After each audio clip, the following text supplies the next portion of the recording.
Okay, so let me show you. I have had my apples cooking low all night, and you can see they're really starting to break down in here. Okay, so now we're actually to the point of being applesauce. Now I'm going to treat this video as if it's the very first time you've ever canned anything.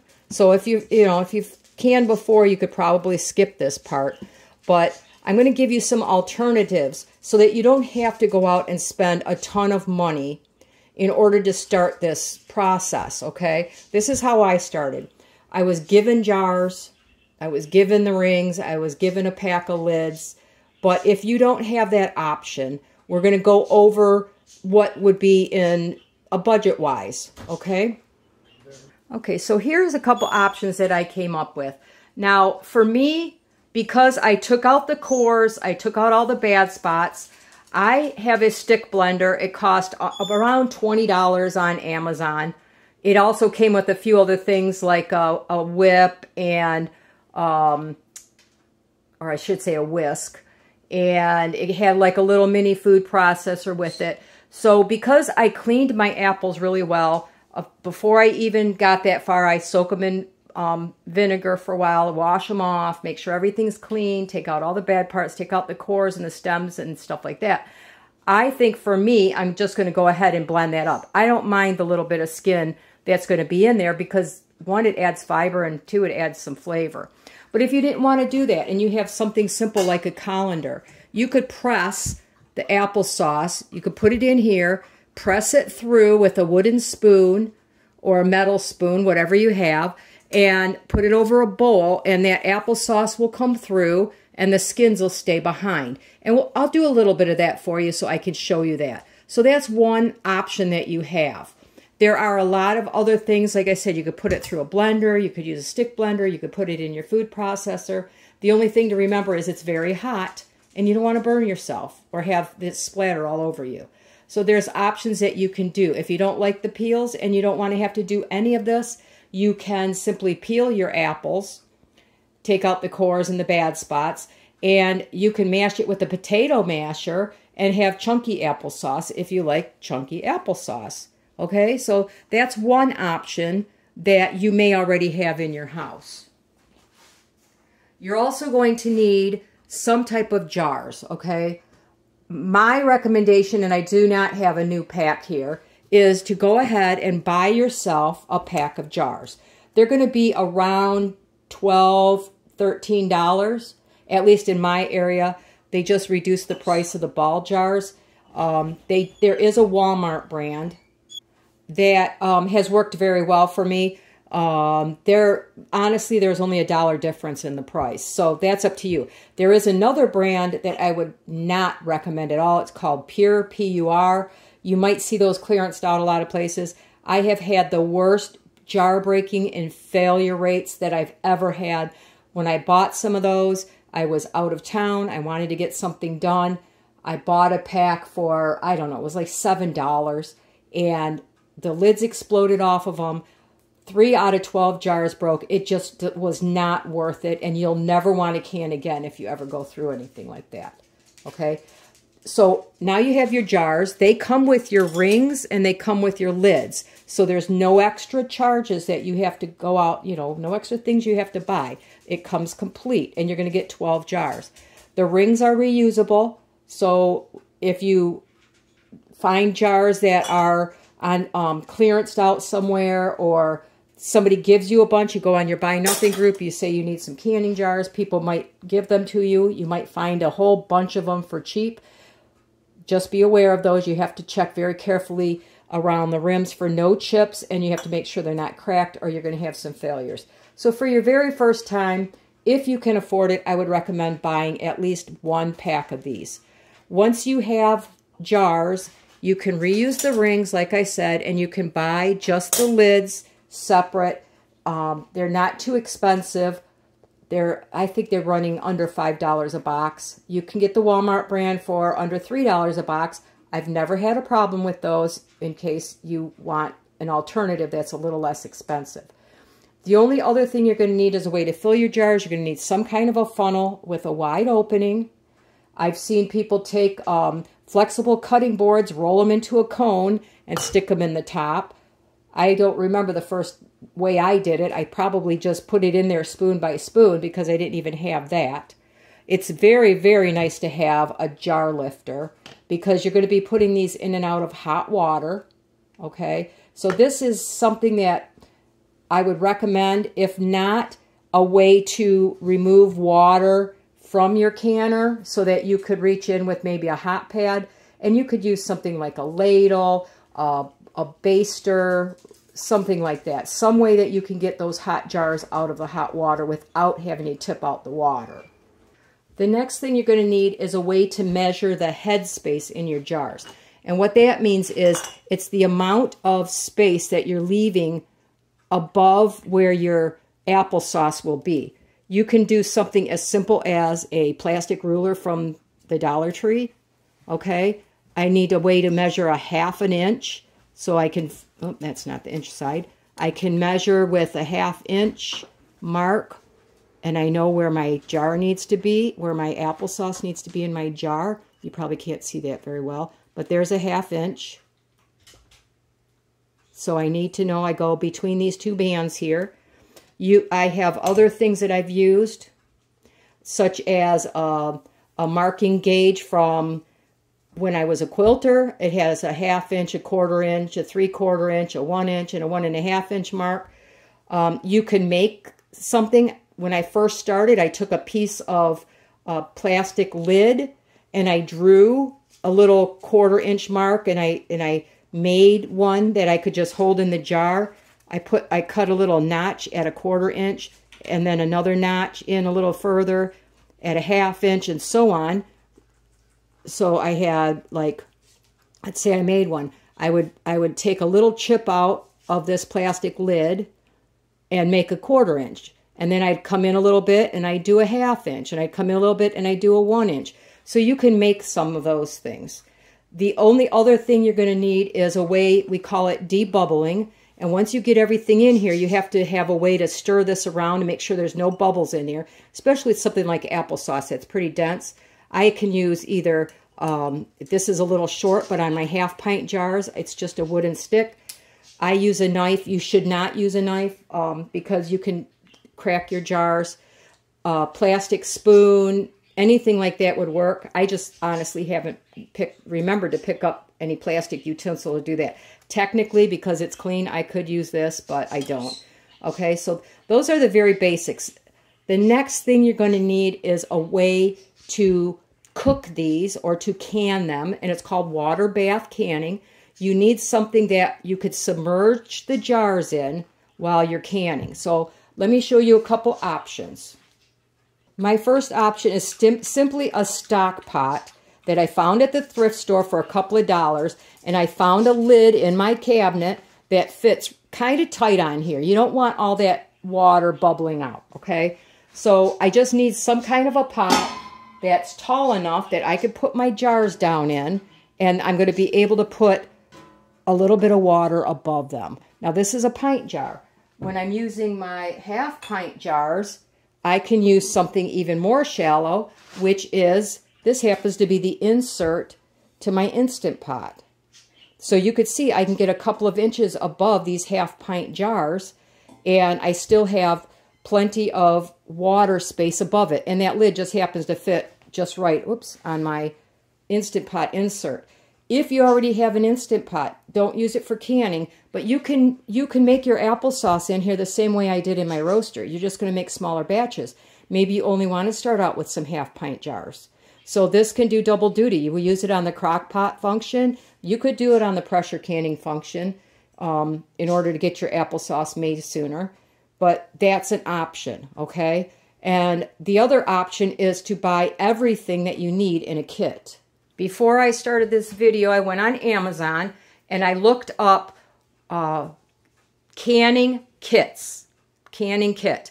And it brought up where you can get a pot like this. It comes with everything you need. Oh, I should say also, I forgot, I'm sorry. On the bottom of these, you need some way to keep your jars off the bottom of the pot. All I did was use a washcloth in the bottom of my pot when I started, You just need it so they're not sitting directly on the bottom. If you get something like this, it comes with a rack. Now, I don't need the jar lifter if I'm using this, because I can use this to put my jars down under the water, and then very carefully I can use this to lift them back up, and the jars sit on this rack where I can use a hot pad to pick up my jars and let them cool that way. But you're still going to need the funnel. There's a kit on Amazon. There's several kits on Amazon. It comes with your your water bath canner. It comes with all the utensils that you need: the jar lifter, the funnel, the debubbler, the headspace measure. It even comes with one of these, which is it's magnetic on one end, and it will, if you use the type of lids. Now, Ball doesn't say you have to do this anymore. I use a better, I don't want to say better, but it's a thicker lid that the manufacturer says I still have to boil. So I need a jar lifter to get this out of the hot water. And most kits come with this. They may have a couple extra tools, but they always have the debubbler, the headspace measure, something like that. Those run anywhere from $70 to $80, and that would give you everything you need to get started in canning. So for under $100, you could get a canner with everything you need, and even 2 things of jars probably, if you're looking at a place like Walmart where you can get them on a good sale. But if you don't have that, like I didn't, I just didn't have the money when I first started. I used what I had, and it works just fine. So don't think you need any fancy equipment to get started. You just need the basics, which are jars basically, and a way to get the product, or the applesauce product, I call it product, into your jar, and some way to measure that headspace, some way to get them down in that hot water, and some way to get them back out. So that's all you need to concentrate. So the next step is I'm going to blend up my applesauce. Now remember, if I did not have peels on it, I could use my old potato masher, which looks like this, okay? I could mash those up till as much as I want. I could use a hand mixer and blend it up that way. They're going to be a little bit chunky, but I happen to like chunky applesauce, and the next batch I make probably will be chunky applesauce. Okay, so when I get to showing you how to strain the apples or how to do the apples, I'll talk a little bit about what's in my applesauce, and you can change it to your taste, okay? Now, before we get into actually processing the applesauce, there's a saying in canning that you have to remember. Hot product needs to go into a hot jar and then into a hot water bath canner. This goes for pressure canning as well, but we're talking about water bath canning today. So before I even get into my applesauce and worry about putting it in the jars, I'm going to fill whatever vessel I'm using, whether it be a stock pot, my canner, whatever, and I mark my canner. I don't know how well you can see it. I mark my canner so I know my water for a pint jar needs to go that high. And when I put all my jars in there, I know that it will cover the top of my jars. So I'm going to get this started first. I'm going to get my hot water going. Then I can submerge my jars in here so that I can go ahead and get them hot for my applesauce. I could use a separate container. There is some rust on mine. I live in an area that has extremely high minerals and salt in my water. So that, you know, you'll notice that. It's not a big deal. And there's a way to combat that. If you have a lot of minerals or whatever in your water, or you just want to do it, it helps keep your jars a little cleaner, just put a little white vinegar, a tablespoon or 2, into your container, and that will help keep some of those, you know, extra minerals off of your jars. And it keeps them clean at the same time. So my water's not quite where I need it to be. I'm going to get this ready. What I do, and this may or may not work for you, because if you don't have a lifter, this method works pretty good. So once I get my water up where I need it, I will take my jars. Now remember, they just have to be hot. I've washed these already. They don't have to be sterilized, but I do wash them. And I put them in upside down like this on my rack. Now, because I have a rack, I can do this. I will put my jars in here now.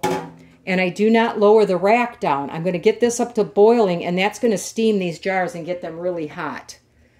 So I know I'm going to fill up this canner to, you know, whoops, it just fell. No big deal. Dump the water out. It's not level. It's in my sink right now. So I'm going to put my jars in here. I'm going to bring this water up to a boil while I'm working on my applesauce, and that'll heat up my jars at the same time. Some people, this is not recommended for these jars, will put them in their ovens. You're going to have to use your discretion on here. It's not recommended. They're not made to go in a dry environment that's hot. So, you know, if you see some other people doing that, that's at your discretion. The other option, I can put them in one of my pots. I can, okay, let's see. I could put them in, say, this pot here. I could put these in there. Okay, I'm going to show you exactly what I was talking about. So, first, in the bottom of my canner, can you see I have a washcloth in there? This is going to keep my jars up off the bottom. And I will go ahead and can these in this so that I could show you the whole process on how you can use something from home. I'm going to take my water and I'm going to fill my jars about halfway. I don't even have to go quite halfway. But we're going to put some water in our jars because we're going to get these warm. And I'm not going to use any tools to take these out, so I can show you that you do not have to have the lifter. Okay, now I just have to put some water in the canner. And I'm going to go about halfway up the jars, about the same distance. I just don't want them floating in there.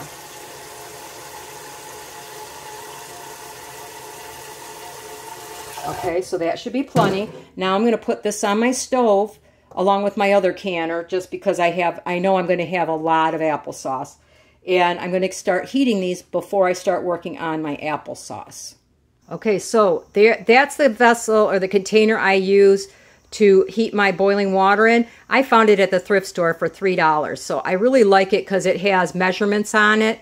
And I use that for a lot of things. But I have my jars in here with the water. They're warming up, and then I have my other canner ready to go. So let's go to the applesauce next, and I'm going to show you the one way that you can do it at home if you left your peelings on. All right, this is not ideal, but it works, okay? Now this is because I left the peels on. I wanted to get this done fast. I was tired, and I haven't been feeling well the last few days. So you could put some of your stuff in here. Let's see if I have a wooden spoon. I don't think I do. I have the one I used to stir it with, which is a spatula. But you could just take this and press it through the side. Hopefully you could see that. Press it through the sides of the colander. You're going to get the majority of the applesauce out. It's easier if I put this down, and I'll show you what we did in a second here. A spoon will work better because it conforms to the sides a little bit better, but this is what I have. Again, I'm not going out to buy anything special. I just want to, this is my first time canning. I want to see how it goes, right? This is something, I got free food. Maybe I went to my neighbors and I asked to pick up some apples they had, you know, on their tree that I know they're not eating because they don't spray them. And they say, oh, they're going to be full of bugs. Take a knife with you. Cut a couple in half. If they're full of bugs, go on somewhere else. If they don't have any bugs and they're just ugly apples on the outside and you know you can cut out most of that stuff, go ahead and do it that way. So there. Now, I just made some applesauce. Take all this so I can show you. Set this aside for a minute. And I didn't have to buy any fancy equipment to go ahead and make a nice looking applesauce. So that's one method that you can use. I'm going to put this back in my pan and I'll show you what I'm going to do today. Okay, I put some of it in my bowl here just to make it easier to see. Normally I just do this directly in my roaster pot and it works just fine. If you're worried about, you know, blending in the metal, then go ahead and put it in a glass jar. I'm just going to use my stick blender. And I'm just going to, I don't care if there's the peels in there.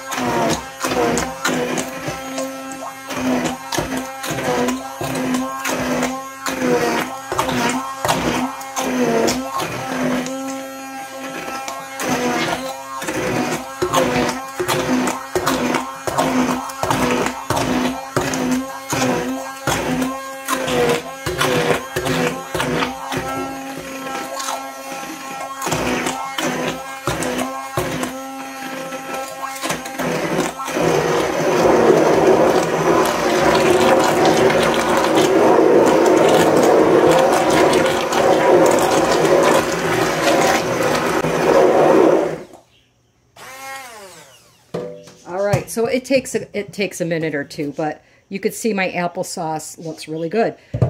If I didn't blend it that well, or if I felt that there was still some apple peels I don't want, I could push it through this fine mesh strainer into, I usually use that pot that we're using to boil our jars in, because this happens to fit perfect on top, and I could strain out any little tiny bits of apple peel that I might have left in there, but usually this does a really good job.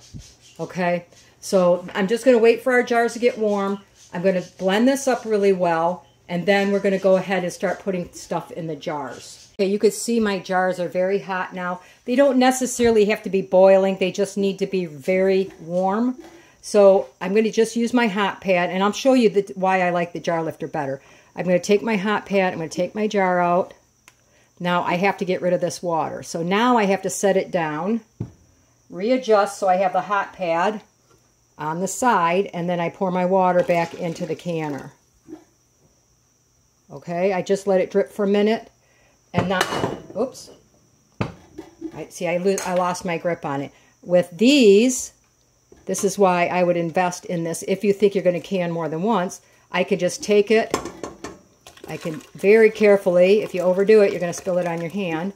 I could tip out my water. Nope, you can't see me do that, but I did. We'll do that again. Tip out my water. I let it drip for a minute. And I usually do like 3 to 4 jars at a time to start when I'm canning. So here's the next one. We're just going to take it very carefully.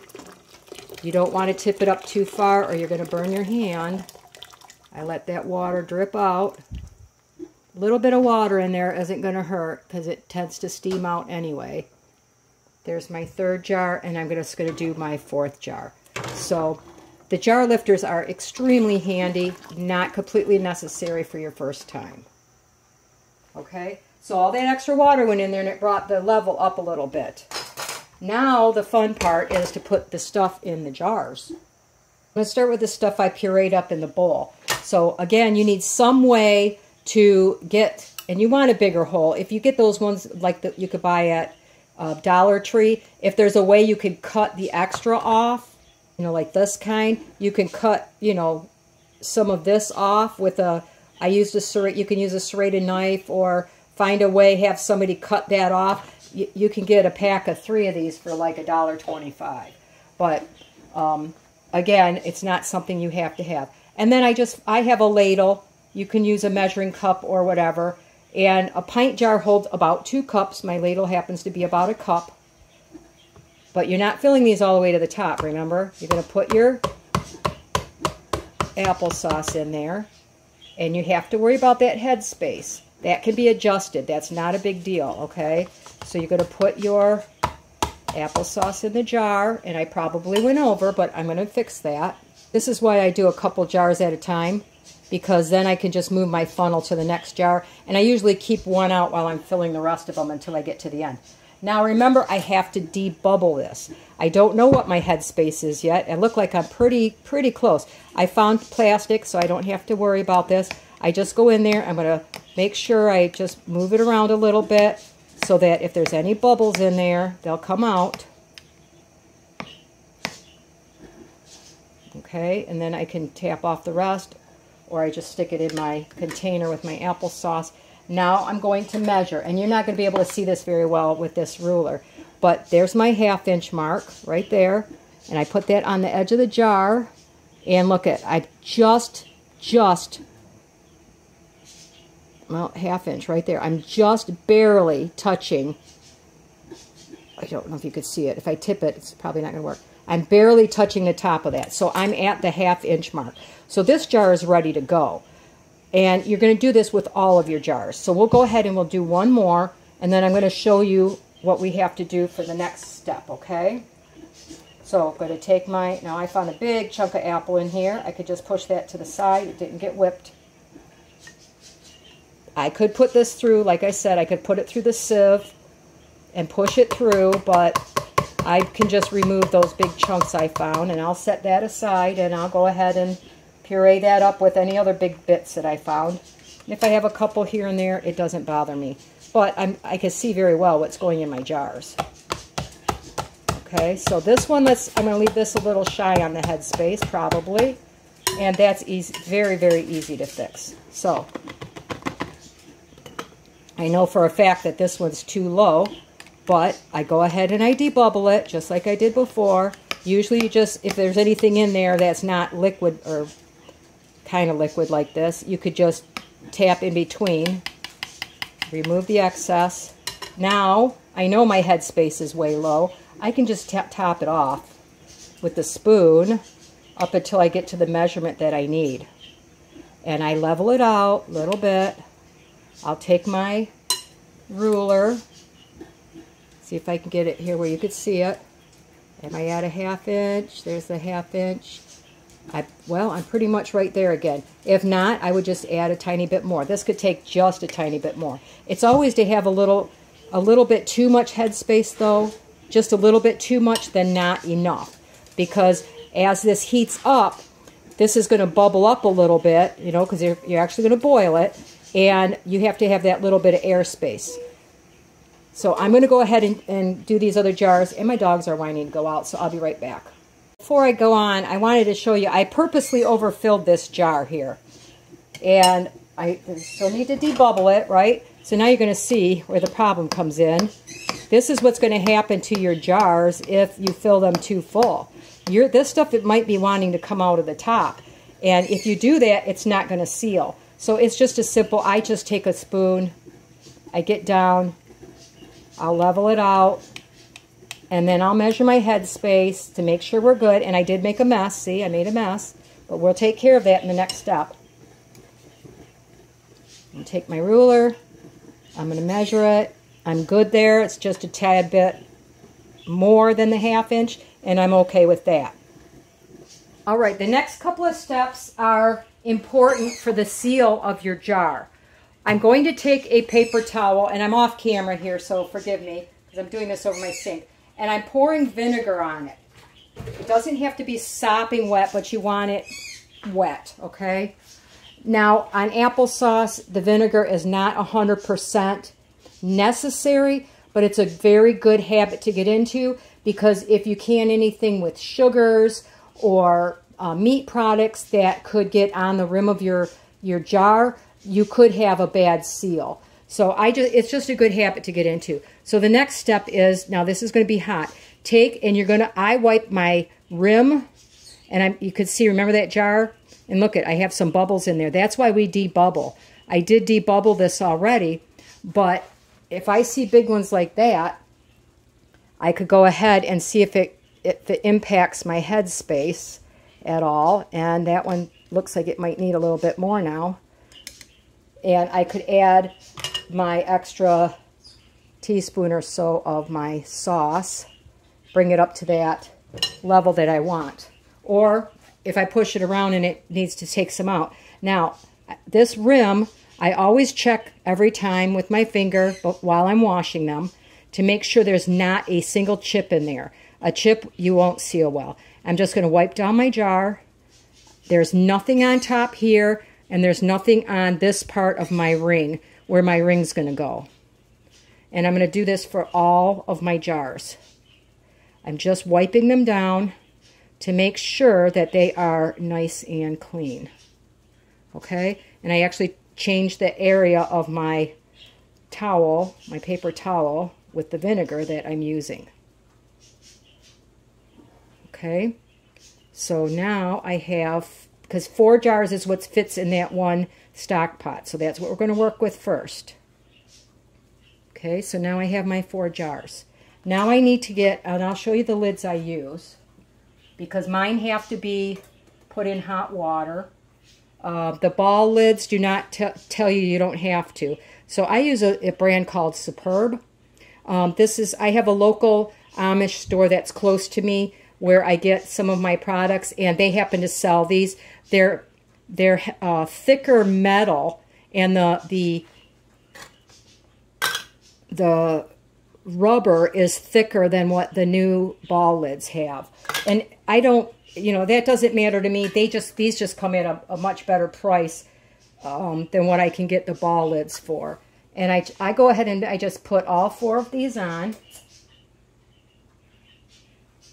I can touch the outside of the ring or the lid. I am using my jar lifter over here. This is why I need a jar lifter, because I'm pulling this out of that hot water back there. The other option is I could dump the water into something else and, you know, through a sieve or something and grab my lids. Okay, so now I have my lid on. Now you need your screw band. You have to make sure the screw band goes on right. Some of my jars, some of that Pure brand I was telling you about, for some reason it does not fit any of these jars properly, and it goes on crooked, and then you have a lot of problems. But you put your lid on there, your ring on the lid, and you twist it with your fingertips. Okay, you're not pushing this down really hard, and you think, oh my goodness, it's going to leak and this is going to come out water. It doesn't. Okay, so I put it on and I use my fingers and I just give it a little tighten. That's as far as I need to go. You want, because you're building pressure in here, the air that's still in here has to have a way to get out, or you could explode your I've had those cheap ones, the Pure ones, where the lid is actually blown off because the ring didn't hold it in place. So tighten it a little bit. I'm not doing this, okay? I'm not doing this. If you do something like that, you have to back it off at least a quarter of a turn. At first when I started, I did that because I was so worried that finger tight wasn't going to work. So I'll show you what I did. I would take it and I would tighten it till it was tight. Okay, that's as tight as I can get it without cranking it. And then I just take it. See, I did like a quarter turn back. So now I know that air can get out of this jar. So you have to do what you feel comfortable with at the beginning. And, you know, the first time is a scary time.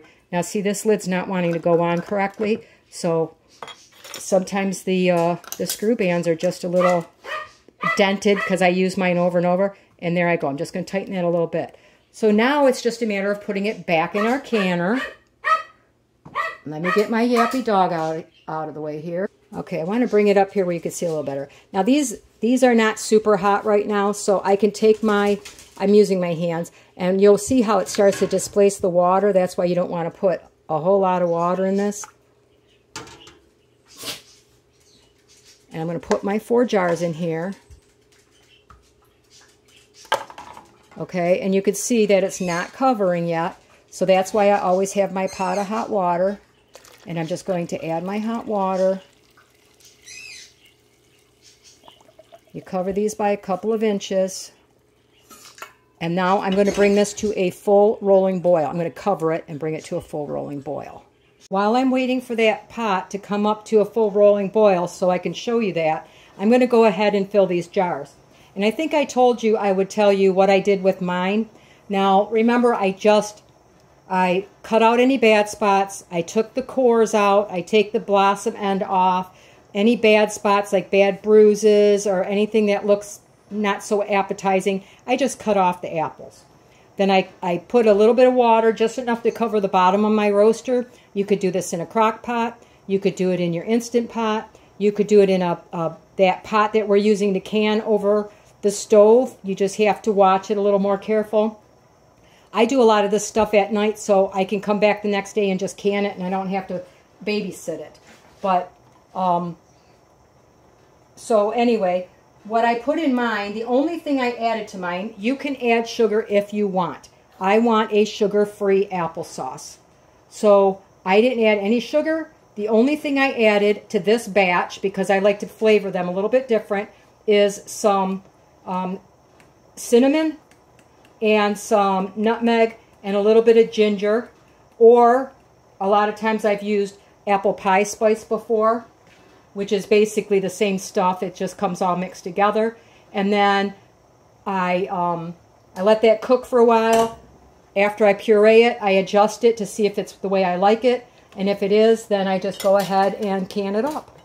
So you can add sugar to taste, and you don't have to. So I like these smaller jars because I don't have to use that big spatula to do my debubbling. And I fill them all up, and then I come back and check my headspace after, which now that I've been doing this for like 40 years, I'm pretty accurate at my headspace. I tend to leave a little more than not, so I don't worry about it so much. But all this information that I'm telling you, if you're going to invest in anything, it should be one of the Ball canning books, okay? This is an older one. Let me see when this was last published, if I can figure that out on here. This was from 2006. It was updated in 2012. So it's still 10 years old. It's still a great, great book. Check the first couple out from the library if you need to. Find one that works for you. A lot of these recipes work. Each Ball book has different recipes on things. So anyway, here is our applesauce recipe. Now they used 12 pounds of apples with 3 cups of sugar and some lemon juice. Okay, and I did forget to tell you, I did add about a 1/4 cup for that size that I used of lemon juice to my apples. You just want to make sure they're acidic enough to water bath can.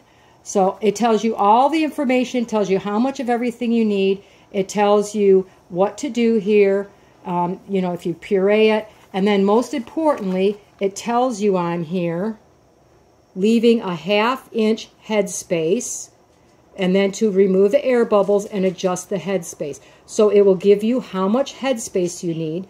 And then second most important is how long you water bath can these bottles. So it says bring to a boil and process. Now this one's a little different than most. Both pints and quart jars for 20 minutes. Sometimes the pint jars are half the amount of time as the quarts. Sometimes they're 15 minutes less. It really depends. Now these are 1/2 pint jars. They look funny, but they're all 1/2 pint jars. 1/2 pint jars are considered the same as a pint jar, so they're always processed, no matter if it's a 1/2 pint or a pint, at the same time that you do a pint jar. Okay, so I hope that makes sense. And if you have any questions at all, any questions, please leave me a comment below. I try to answer your questions as quickly as possible. It's very rare that I don't acknowledge that you've you know, left me a message. So please feel free to do that so I can get back with you as soon as I can and answer any questions that I can. Okay, now it sounds like my water is just about to boil here. Let me take a peek. Okay, let me show you this. This is not a full rolling boil yet. It's boiling, but it's not a full rolling boil. We want this to boil a little bit harder than this. Now, also normally you probably won't see this stuff on top. Because I'm using the washcloth, I will bet you that there might have been a little bit of soap on that washcloth. I live in a very rural area, and things tend to get trapped in my clothing as far as soap and stuff goes. I don't use a lot of soap, but the people I live with tend to use way too much. So if they wash this, it's going to be a little soapy. It ain't going to hurt anything. It's not going to get into my applesauce. It's not going to make a difference. So we're getting close to that full rolling boil. It's starting to come up, but I'm going to show you where I want to make sure that you guys are at, because it's your first time or possibly your first time doing this. I'm going to quickly show you what's going on in this other canner because it's making a lot of noise. Okay, you don't need it to do that. You didn't hear that in the other one. This one, I think the problem, I've never used these jars before. Those jars are very short and very fat. And see, that's actually a little bit of a strong boil. I can turn that down a little bit so it's not quite as bubbling as hard as that, as long as I maintain the type of boil we had in our other canner. This is where the jar lifter comes in really handy. Now this is sat for 5 minutes, and if you don't have a jar lifter, you're going to have to find a way to siphon some of this water out, or you're going to burn yourself. So you want to bring them out. Now the tendency is to want to dump that water off. Technically, you're supposed to bring them out perfectly straight, and you set them on a cloth or a rack of some kind, and you're going to leave these sit here for several hours, preferably 24, before you mess with them again, okay? Don't put them anywhere there's going to be a lot of drafts. Now, see, I have my next batch ready to go. Don't put them where, you know, like don't put them with a fan blowing on them to try to rush this part. Nothing like that. And over time, if you're lucky, you'll hear these things pop. And then once they've sat and they cooled down completely, I'll show you how to check the seals so that you know that they're safe to go on your shelves. Okay? I know this seems like a long process, but once you get the hang of it, it goes by so quick you don't have to worry about it. This part of the canning process is just as important as putting it in the jars properly, and that's to check to make sure that your jar's sealed properly. The first thing I do is, now these are perfectly cool. You do not want to do this when it's warm. The temptation is to check too early. But first of all, you want to touch your lids. Are they staying down in the middle? And I'm putting a bit of pressure here. This one here, obviously it's not canned. These are some dehydrated peppers, but it should not sound like this. Okay? This is obviously not sealed. Okay? If they're staying down on all of your jars like that, then there's a good possibility that it's sealed. Now, to make your jars look pretty, a lot of people want to leave the rings on. I always take my rings off. For one thing, you're going to remove now the rings are usually very loose on here. Like, look I could barely touch it with my finger and it's coming straight off. That's why we put them on finger tight. We know that lid has been sucked down through the vacuum process. Okay? So the rings come off easy. There's no sound. That sound is not there. And then you can actually lift it up by the lid and move it around, and your lid is not coming off. Okay? Now I know all of my jars have sealed properly. At least these jars have. I have to check all my other jars. Make sure they're perfectly cool. Okay? Then the next step I do is I take them and I wash them off. I wash all my jars. It's a personal preference, but remember I have that very hard water, and I tend to get the minerals and whatnot on there. If they're really bad, I wipe the jars off with vinegar. Then I put them away like this, okay? You can put the ring back on if you want to store it that way, but put it on loosely, okay? So I would put it on something like that. It has some wiggle to it. Because the problem is if you have your rings on there, like this one that's still on there, I never took it off. For one, you can get rust underneath there, okay? If they're not perfectly dry, you could get some rust under there, which may be a problem when you go to open your jar later. And most importantly, you could get a false seal, what is called a false seal. And that means that the jar, somehow, the pressure didn't stay here, or the vacuum didn't stay here. It became unsealed, and then because the ring was on there, it sealed itself again. Now you could have a huge potential of bad applesauce or bad soup, whatever it was you canned. You don't want to take the risk of having bad food. So it's always a good idea to store with your rings off or extremely loose, so you have no doubt when you open this if there is a false seal on here.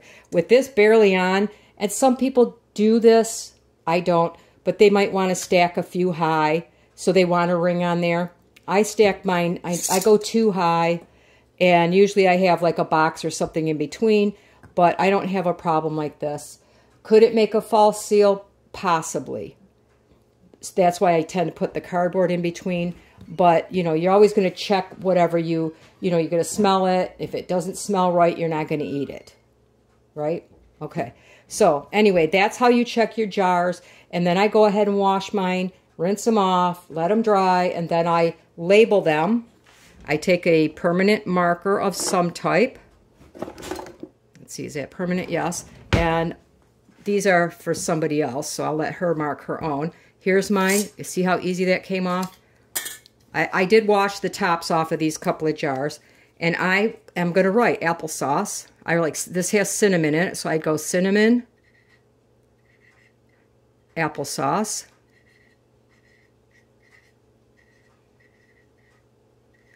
and at least I put the year on here. I don't always put the exact date. I put the year because I know my applesauce is made in the fall. I know it's either, September, October when I make my applesauce. So now I know exactly what I have. I can rotate what's in my pantry. I can use everything that I have left from last year, maybe even the year before. I've had it 3-4 years and I've never had a problem. But again, you have to read what your lids say. Boluses are only good for 18 months. So just double check your product. Anyway, so there you go. I hope you have enjoyed what I showed you. Please remember, again, if you have any questions at all, leave them in the comments below. I will be more than happy to go back through this, even if I have to do another, little short video to clarify things if that's helpful. Whatever you need so that you can start your journey in canning, water bath canning, so that you can provide some good healthy food for your family at very little cost if you are able to glean or forage, or if you have your own trees and you're willing to do a little bit of work, we're going to get you some good healthy food. And that's the best thing that you can do for anybody, is to provide good healthy food on a budget. That's my mission, is to help you help yourself and help others. So you guys have a wonderful day, and please leave me a thumbs up. I appreciate it.